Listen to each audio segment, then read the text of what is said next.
Bonjour Moussaillon et bienvenue dans la taverne de Pongo Jones. Bienvenue en ce mois de juin 2025 pour les sorties Riscard et Carnage de ce mois. Et la taverne est en effervescence. En effet, c'est la tournée du patron. Comme tous les mois de juin, hein, l'équipe TGCM a lancé son événement du Birthday. Et pour l'occasion, le patron de TGCM, joyeux anniversaire d'ailleurs légèrement en retard, nous a concocté non pas une figurine et un profil, mais une figurine et 4 profils. Nous allons donc voir tout ça calmement autour d'une pinte en l'honneur de l'équipe TGCM et de Manu, son patron, en commençant par la figurine briscard du mois, qui est à l'honneur avec Benou le Gris. Il s'agit d'une nouvelle sortie pour la faction Solbeck. Logique, hein, on continue de renforcer la faction avec les différents types de profils et qu'elle puisse un peu tenir par rapport aux autres factions quand même pour l'instant beaucoup plus de choix. Il s'agit d'une figurine qui a été sculptée par Tommy Tellier et mise en peinture par Gwenaël Jouy-Boulard. Donc on reconnaît assez aisément un héron qui a une posture que je trouve particulièrement charismatique. On sent que lui, il est sage, mais aussi bien imbu de sa personne et qu'il n'est pas là pour aller faire le petit travail du menu frottant. Voilà. J'aime particulièrement la posture. Alors, pour cette très jolie figurine que j'apprécie beaucoup, nous avons une figurine de personnage nommé qui vaut 80 pièces d'or. Pour ces 80 pièces d'or, nous avons un profil qui, à première vue, paraît simple, mais permet de très nombreuses combinaisons. Et c'est ce qu'on va voir tout de suite. Alors, Benou le Gris, pour ses 80 pièces d'or, il a une constitution de 4, ce qui est tout à fait correct pour un seul bec, une dextérité de 5, une force de 3 et un faramineux mental de 6, avec un mouvement de 3 et un mouvement en vol de 5. Alors déjà là, on peut voir effectivement que ça reste un seul bec, avec une constitution, une force moyenne voire faible, notamment pour 80 pièces d'or, et une dextérité et surtout un mental extrêmement élevé, ce qui semble être de plus en plus la norme par rapport au profil qu'on voit pour la faction seul bec. Et là, il va y avoir plusieurs divergences, hein. Beaucoup de gens vont dire que les seuls becs sont très intelligents, hein, avec effectivement des mentales qui dépassent facilement les 4 ou 5 à chaque fois. D'autres mauvaises langues auront tendance à dire que c'est les autres factions de l'univers de Briscard qui sont bêtes comme leurs pieds. Voilà. Après, je vous laisse choisir votre camp. Benou le Gris a 9 points d'action et 24 points de vie. 9 points d'action pour 80 pièces d'or, c'est un seuil plutôt bon, voire haut, de manière générale, mais j'ai l'impression que la plupart des seuls becs ont quand même pas mal de points d'action. Et 24 points de vie pour un seul bec, ça a l'air d'être dans la moyenne plutôt haute de cette faction. Sa carte nous présente pas mal de compétences et notamment deux attaques. Une attaque de corps à corps, un coup de bec 0 acéré 2 avec une allonge de 1. Quand on voit le profil et qu'on connaît un petit peu le volatile qui a servi de modèle pour Benou le Gris, on comprend aisément l'allonge de 1 de la bestiole et de son attaque. Pour l'attaque, le coup de bec 0 acéré 2, ça signifie, je rappelle, le coup de bec, constitution plus force en seuil, hein, plus 1 des 10, et constitution dégâts plus le fameux bonus, mais là il est de bonus de 0, donc 4 de dégâts. Sauf que acéré permet de rajouter 2 des 5 dégâts avec une perforation en armure de 2. Ça commence à faire une attaque de base assez violente avec 4 plus 2 des 5, perforation 2. Donc au corps à corps, il peut potentiellement faire très mal, avec quand même un minimum de 6, ce qui commence à être quand même assez puissant. À côté de ça, il a une bague qu'on voit d'ailleurs très bien sur sa figurine, une bague bec à énergie. Donc comme ça énergie, on rappelle, hein, ça joue avec l'effet énergie sur les critiques et le risque de choc électrique. Un point d'action, portée 4 brasses, et ça fait un choc électrique utilisable au corps à corps, et il n'y a pas de dégâts. Et ça c'est très important, parce que ce n'est pas réellement une attaque. Hein, s'ils avaient rajouté dégâts 0, ça aurait pu augmenter avec les critiques, etc. Mais ça aurait pu être embêtant parce que de base, pour appliquer les effets d'une attaque, je rappelle, il faut passer l'armure et faire au moins un dégât. Là, il n'y a pas de dégâts, c'est que l'effet de cette attaque, c'est de poser un choc électrique sur l'adversaire. Et on verra tout de suite qu'il y a une énorme combo avec cette bague dans l'utilisation de Bennu. À côté de ceci, il a plusieurs caractéristiques à lui. Chasseur né, hein, qui lui permet d'avoir plus 2 à ses jets contre un ennemi ictien ou Orénoque. Alors moi, en tant que joueur ictien, je commence à m'insurger, parce que entre certains bannis vétérans des guerres ictiennes, certaines autres factions, notamment certains crabes et autres figurines d'autres factions, Maok, etc., qui ont déjà des bonus contre les ictiens. Si en plus maintenant les Solbeck commencent à avoir des bonus parce qu'ils aiment bien bouffer du poisson, je commence à me dire qu'on finit par ne pas aimer du tout la faction ictienne. Hein, donc moi je réclame personnellement pour ma faction de cœur un petit contre à tout ça. Hein. Bon, les Orénoques prennent en même temps que nous, mais ça, c'est pas grave. Bon, ça reste un petit bonus, plus sérieusement, pour Bennu le Gris, qui reste plutôt intéressant. Il a attaque foudroyante, qui fait que ses adversaires ne peuvent pas contrer ses attaques, ce qui est quand même plutôt fort, dans certaines conditions. Il a érudit, qui fait que sa bande peut toujours choisir son bord de table. Alors ça, c'est potentiellement très fort, notamment sur les tables personnalisées, qui ne sont pas, on va dire, des tables tournois symétriques, mais qui permettent d'avoir des tables qui sont généralement assez sympas, avec des hauteurs et tout. Et ben, fatalement, il y a toujours un côté qui a tendance à être un petit peu plus intéressant, surtout quand les Solbeck ont beaucoup de figurines volantes, et que ben, les hauteurs, ça les dérange beaucoup moins que l'adversaire. Donc ça, c'est très fort. J'ai juste une question à poser à l'équipe TGCM par rapport à ça. C'est Bennu le Gris, il a vraiment le truc qui peut marquer, peut toujours choisir son bord de table, sauf que certains autres briscards, je crois parmi les bannis, ou les Maok, je sais plus, ont une ou deux figurines qui leur permettent de choisir leur bord de table aussi, dans certaines conditions. Que se passe-t-il? Ben, si les deux joueurs peuvent choisir leur bord de table. Voilà. Est-ce que Bennu le Gris, comme c'est marqué, peut toujours, ça passe en par-dessus, ou est-ce que, de manière plus logique, les deux capacités finalement se contre? Bennu le Gris, en tant qu'intellectuel, qui n'est pas là pour faire les basses besognes, il a une réussite automatique aux actions lire déchiffrer. Hein. Vous allez me dire, avec un mental de 6, en théorie, les actions-là ne devraient pas être trop difficiles de toute façon à faire. Et le classique des Solbeck, vol et homéotherme. Voilà pour ses compétences à lui de base. En plus de ça, il a une option. Il peut devenir un neutraliseur arcanique de puissance 3 pour 20 pièces d'or. Alors 20 pièces d'or, c'est cher. Hein, ça passe quand même la figurine à 100 pièces d'or. Mais c'est la toute première figurine avec cette capacité, dont je vais passer un petit peu de temps pour vous en parler. Puisque ben, les Solbeck, c'est une faction qui n'a pas de magie. Mais bah, grâce au neutralisateur arcanique, ils ont une capacité pour contrer la magie adverse. Et en fait, les neutralisateurs arcaniques, donc de 3, ça veut dire qu'autour de Bennu le Gris, sur une zone de 3 brasses, il y a, on va dire, une zone d'anti-magie. Ce qui fait que tous les sorts, alliés comme ennemis, qui sont lancés dans cette zone-là, sont des échecs automatiques. Hein, et ça marche pour la magie et la magie runique des Selk.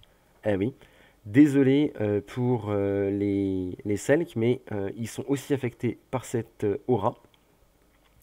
Et ce sera un échec automatique. Alors c'est pas marqué que c'était un échec critique automatique, c'est juste un échec. Hein, Et en plus de ça, si quelqu'un a un effet de magique et qui rentre dans cette zone d'anti-magie, le sort en fait est annulé. Et ça peut être terrible pour certaines factions qui peuvent jouer sur certaines combos. Je pense notamment, pour l'avoir vécu d'expérience, certains joueurs thuléens qui aimaient bien lancer quelques sorts pour rajouter 2 voire 4 points d'action sur leur gros bonhomme qui est là pour taper fort, voire pour augmenter leurs dégâts, etc. Bah, s'ils foncent vers Ben ou le Gris, pouf, ils perdent directement tous ses bonus. Ou sur un allié de Benou, qui est en tout cas dans les 3 brasses. Et de la même manière, si Benou le Gris se déplace vers un ennemi ou un allié, hein, ça marche aussi, qui a un bonus magique ou un effet néfaste magique, et ben ça va l'annuler. Donc c'est un très bon contre aux joueurs qui aiment bien jouer de la magie. Alors ça peut être drôle parfois, beaucoup moins quand l'adversaire joue toute sa stratégie de sa bande là-dessus. D'autant plus que, ben, comme on l'a vu, c'est une option. Donc je pense notamment au côté un peu en format tournoi, où on a le droit de mettre des points de côté et puis de changer nos équipements. Ben, là-dessus c'est typiquement très fort parce que Benou il n'a pas de base. Donc vous arrivez, vous prenez ça en option. L'adversaire il n'a pas de magicien, parce que par exemple c'est un banni, donc il n'aura pas de magicien, et ben vous n'avez pas besoin de le prendre. Et si en face vous voyez que c'est quelqu'un qui a de la magie, typiquement il y a quelques factions qui jouent pas mal là-dessus. Les Ictiens, les Sundar, les Thuléens, etc., qui peuvent jouer pas mal là-dessus, et ben pouf, vous investissez là-dedans, et ça casse tout. Et en plus de ça, hein, la première fois qu'un briscard magicien rentre dans cette zone d'anti-magie, dans cette bulle, il doit faire un jet mental plus 1 des 10, en opposition avec donc Benou le Gris, hein, vu que Benou en plus il a un mental de 6, donc il y a un gros seuil. Et en cas d'échec, la valeur de mental de ce magicien est divisée par 2 jusqu'à la fin de la partie. C'est terrible. C'est terrible pour le pauvre magicien, puisque même un pauvre Daciatis qui a un mental de 6 voire 7, je crois, hein, bah, il se retrouve plus qu'avec un mental de 3 ou 4. Ça fait très mal. Et puis alors, si c'est un magicien de base qui a un mental de 5 ou 6, ça descend à 3. Et tout de suite, pour lancer des sorts, ça devient très compliqué. Donc, c'est cher, mais c'est potentiellement très fort. On a déjà parlé de beaucoup de choses de Benou. La plupart est plutôt évident. Il y a une petite chose que je voudrais rajouter par rapport à la bague bec à énergie, puisque, je rappelle, elle a une portée de 4 brasses. Elle ne fait pas de dégâts, mais elle balance des chocs électriques pour un point d'action. Et il se trouve que la portée de 4 brasses, je pense que TGCM n'a pas pensé ça de manière complètement bête. Pour rappel, quand on est en vol, on se trouve à 4 brasses du sol. Alors, ça paraît pas grand-chose, mais si vous décidez de vous mettre en vol avec Benou le Gris et de vous mettre juste pile poil avec votre socle au-dessus d'un briscard adverse qui n'est pas un colosse ou une monture avec une arme à allonge de 2 brasses ou plus, parce que là forcément il vous engage aussi, vous vous retrouvez en l'air au-dessus de l'adversaire, donc en théorie protégé en tout cas de tous les adversaires qui ont des attaques de corps à corps uniquement. Et les seuls qui peuvent vous taper, c'est ceux qui ont des armes de tir ou effectivement les colosses et les gars sur monture avec une allonge de 2 brasses. Mais c'est pas tout le monde qui a ça dans sa bande. Et si l'adversaire n'a pas de quoi gérer avec des tireurs, etc., bah vous pouvez très bien avoir un Benou le Gris qui va passer un tour ou deux, en fait, à rester en vol, être plus ou moins immunisé aux attaques adverses s'il a rien ou pas grand chose pour l'embêter, et il va balancer la majorité de ses points d'action à balancer des chocs électriques. Alors ça reste une attaque, l'adversaire peut se défendre, faire des esquives pour s'éloigner, donc après il faut refaire des mouvements, mais potentiellement si ça passe, vous positionnez, parce qu'il suffit qu'un morceau de votre socle, hein, parce que je rappelle, une figurine, son socle, il a une hauteur, c'est un cube finalement de 0,5 brasses aussi de haut, hein, donc vous n'êtes pas non plus obligé d'être au millimètre près au-dessus de lui, mais vous pouvez potentiellement faire de Benou le Gris un distributeur de choc électrique tout en restant en vol. Parce que c'est une attaque de tir, rien ne vous empêche de tirer en étant en l'air, et ça peut très bien marcher. Alors, certes, c'est situationnel, il faut que l'adversaire n'ait pas de tireur alors qu'il sait qu'il joue contre des seuls mecs, il faut qu'il n'ait pas de filet, il ne faut pas qu'il ait un truc comme ça, ou alors vous pouvez très bien vous dire, bon bah il a quelques points là-dedans, donc je vais juste garder 2 ou 4 points pour faire des esquives pour me protéger. Même en gardant 4 points d'action, il en reste 9, enfin il en reste 5, pardon, pour balancer des chocs électriques. Et si le gros perso sur lequel l'adversaire joue beaucoup sa bande vient de prendre littéralement 4 ou 5 chocs électriques dans la tête, bah, tout de suite il va être beaucoup moins efficace. Alors, ça reste une bague, je rappelle, à énergie qui peut avoir des échecs. Et quand elle fait des échecs, Benou lui-même a des chocs électriques. Pour contrer ça, pour se protéger soi-même des chocs électriques quand on a des armes à énergie, d'ailleurs ça marche pour tous les seuls mecs, mais aussi pour ceux qui affrontent des seuls mecs, je rappelle qu'il y a un nouvel équipement, le gilet là, isolant, qui permet justement sur du 6+, à chaque fois qu'on prend un choc électrique, de l'ignorer. Alors, ça vaut pas cher, je crois que ça vaut 5 ou 10 pièces d'or. Ça permet effectivement de se protéger un minimum de ce genre d'interaction assez incapacitante. Voilà, on a fait un peu le tour pour Benou le Gris, c'est déjà pas mal. Un profil très sympa avec une très belle figurine et qui sort pour la fête du patron. Et en parlant de la fête du patron, il nous a offert 3 profils pour Carnage pour la faction affranchie. Ces 3 profils pour 3 figurines qui existent déjà, des fangs larbins, des tireurs d'élite Kyrops et le Sinkers d'Egun. Et on va voir ça tout de suite avec le premier, le repenti. Donc c'est une figurine pour les affranchis uniquement, de niveau 1, avec une limitation de 2 qui vaut 40 couronnes. Rien de particulier pour le moment. Un profil qui a une stature de 3, 7 points d'action et 18 points de vie. Bon, c'est lié au larbin, c'est une chips avec pas beaucoup de points d'action, pas beaucoup de points de vie. Encore, quoique 18, c'est pas trop mal. Et des caractéristiques assez équilibrées, mais dans la moyenne basse, avec une vitesse de 4, une puissance de 4, une agilité de 3, pardon, une puissance de 3, une agilité de 3 et une constitution de 3. Témérité et intelligence de 2. Après, les larbins, on leur demande pas d'être téméraire et intelligent. Dans ses capacités, il a instinct de survie, c'est logique pour un larbin, hein. S'il n'a pas l'instinct de survie, lui, personne ne l'aura. Et il a une compétence unique qui a été créée juste pour lui, c'est apprenti. Cette capacité lui permet d'acquérir en fait une compétence générique qui est elle-même possédée par un allié au choix en début de partie. Et il la conserve même si l'allié n'est plus en jeu. C'est plutôt bien, hein, c'est un repenti qui vient en fait d'intégrer la guilde, une guilde X ou Y au sein des affranchis. Et finalement, il apprend un peu un métier. Hein, forgeron, mendiant, vivandière, j'en sais rien. Mais il apprend un truc et ça lui donne cette compétence. Et je trouve ça très intéressant, très intelligent et ça permet de nombreuses choses, puisque, je rappelle, ce repenti, ça doit être un ancien larbin, il s'est affranchi de la faction Fang, et donc il a le droit de s'équiper d'armes, d'armure, de boucliers, et de tout ce que vous voulez. Donc c'est un niveau 1 qui coûte pas cher, qui peut avoir une arme, etc. Et avec cette capacité-là, on peut le spécialiser. Et on peut vraiment avoir une bande à thème, parce que on peut en avoir 2, et les 2 sont pas obligés d'être apprentis du même domaine de compétences. Alors attention, ça reste des compétences génériques. On n'a pas le droit de prendre une compétence spéciale qui est unique à un personnage, par exemple.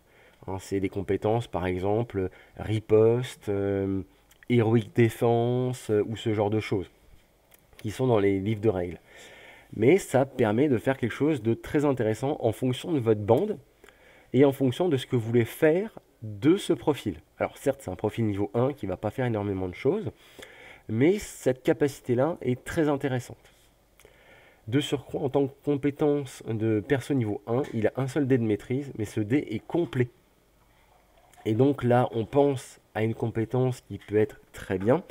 C'est la fameuse compétence qui permet justement avec autorité, je crois. Non, c'est pas autorité, mais c'est la compétence qui permet de donner sa relance à un allié. Et ça, vu qu'il a un dé de maîtrise complet, ça peut être très fort. Avec potentiellement deux repentis qui peuvent avoir ça. Alors, je pense que tous les joueurs de bande de Tembo Chémistes ou tous les joueurs qui ont affronté les Tembo Chémistes avec les fameuses prêtresses niveau 1 qui avaient cette compétence de redonner des relances à leur bonhomme un peu plus fort, ils ont vite compris l'intérêt et la puissance de cette compétence par exemple. Voilà pour le repenti.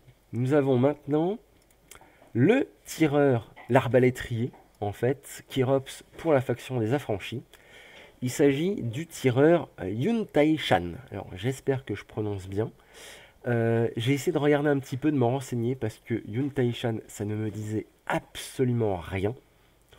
Et tout ce que j'ai trouvé, c'est vaguement une région du nord de la Chine, donc je pense du sud de la Mongolie, les montagnes Yuntai, a priori avec des compétences plus ou moins de, comment on appelle ça, de moines Shaolin, etc. Alors, il y a peut-être une référence à ça, je ne sais pas. L'équipe TGCM pourra me confirmer ou pas. En tout cas, il s'agit d'un arbalétrier Kyrops pour la faction affranchie de niveau 1 en limitation 2 qui vaut 85 couronnes. Bon, c'est relativement cher pour un niveau 1, mais c'est un Kyrops. Et donc, il a quand même une stature de 4, 8 points d'action, ce qui est loin d'être dégueu pour un Kyrops, 30 points de vie, surtout pour un niveau 1, avec des caractéristiques plutôt pas mal aussi pour un personnage d'origine Kyrops. Une vitesse de 3, c'est quand même très rapide pour un Kyrops, une puissance de 4, une agilité de 4 et une constitution de 5, avec intelligence et témérité de 3, qui sont somme toute respectables. Et ce personnage a éclaireur 3, ce qui lui permet de se déployer au début de la partie à 3 toises plus loin que prévu par le scénario. Donc il peut potentiellement être très très proche du centre, mais aussi s'il y a des hauteurs, de se mettre directement sur les hauteurs, parce que c'est 3 brasses en ligne droite sur table, en profondeur, mais après en hauteur, il peut être à la hauteur qu'il veut, si c'est possible.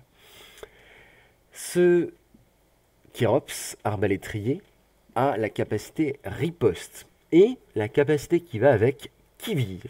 Pareil, une nouvelle compétence créée pour ce profil, qui permet à cet arbalétrier d'effectuer un tir gratuit grâce à l'effet de A lors d'une riposte, donc lors d'une défense réussie avec un effet de A, si son arbalète est chargée, même au corps à corps. Il a donc, comme j'ai dit, une arbalète à 2 mains, qui a une portée de 3, 7 et qui fait 5 dégâts, avec recharge à 1 point d'action et plus 1 dégât à portée courte. Le dé de maîtrise est relativement restreint mais orienté, avec défense et tir. Que dire sur cette figurine et ce profil? Un profil que je trouve très bon. Alors, je ne sais pas si l'équipe TGCM fait des tests avec ces genres de profils affranchis, mais c'est le genre de choses que je pense la majorité des joueurs comme moi rêveraient de voir sur d'autres profils. Parce que cette capacité de pouvoir riposter, de faire un contre finalement avec une arme à distance, c'est la première figurine de l'univers Carnage qui peut le faire. C'est-à-dire qu'il y a un adversaire qui vous tire dessus, vous faites une défense avec un effet de A, vous avez le droit de tirer à distance avec votre arbalète.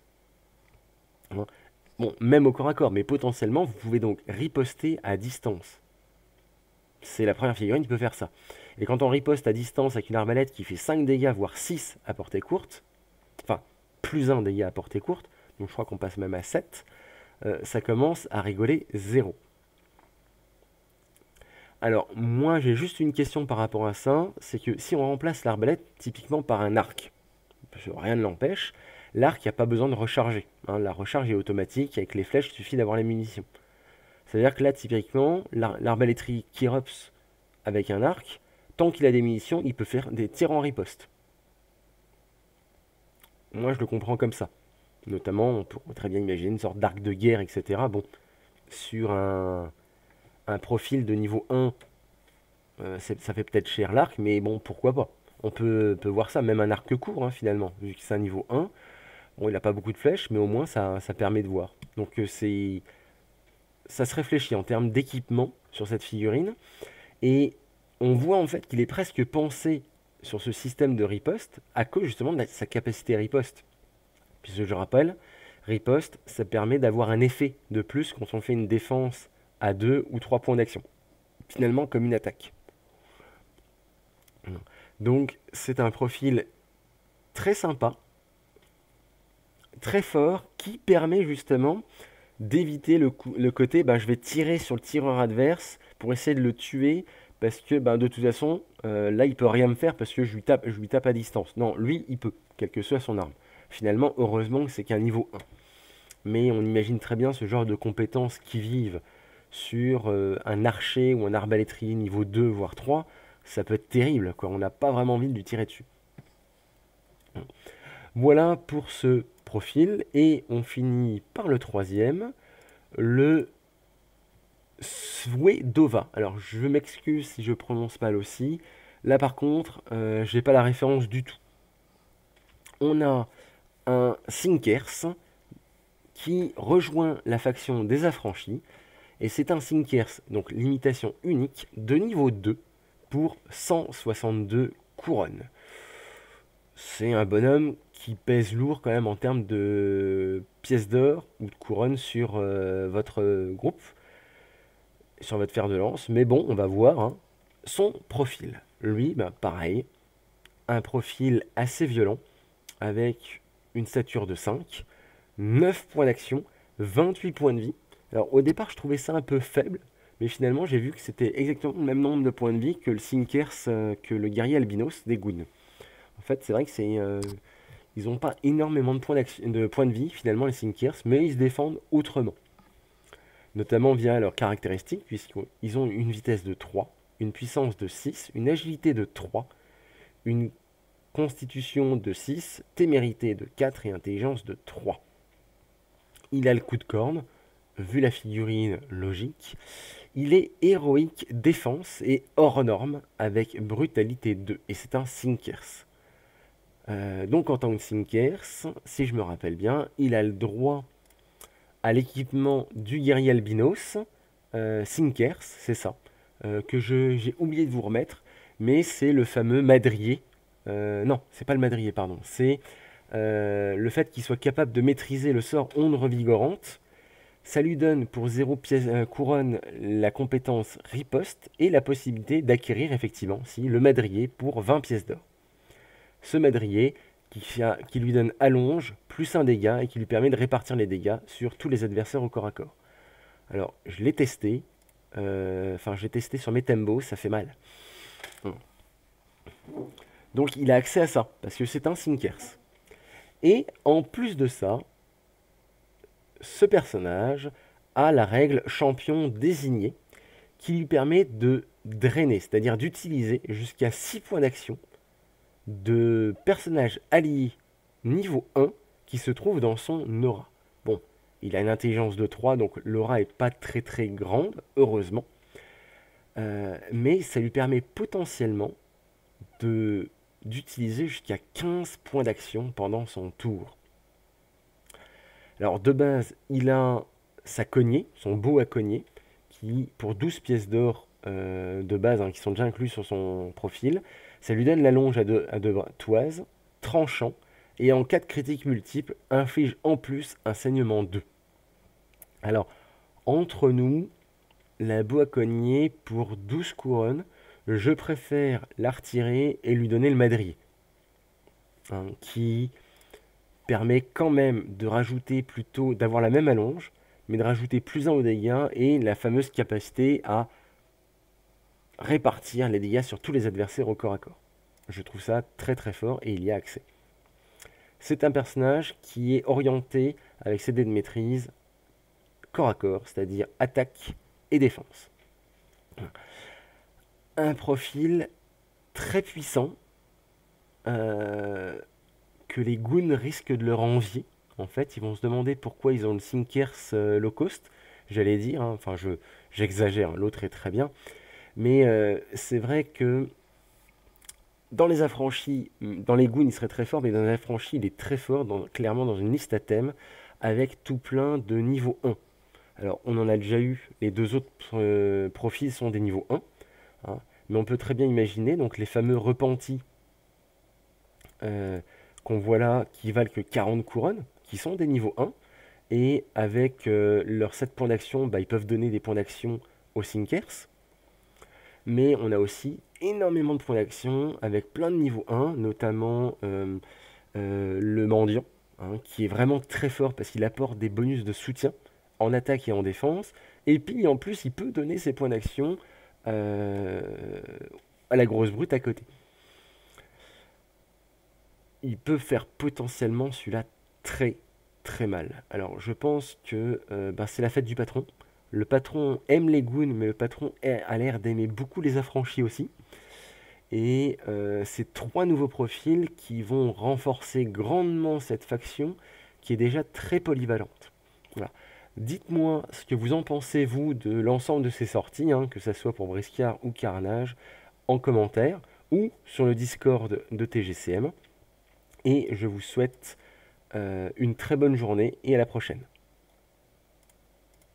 Après ce pourparler et en attendant la prochaine tournée, nous vous souhaitons bon vent sur les mers d'Anthropia.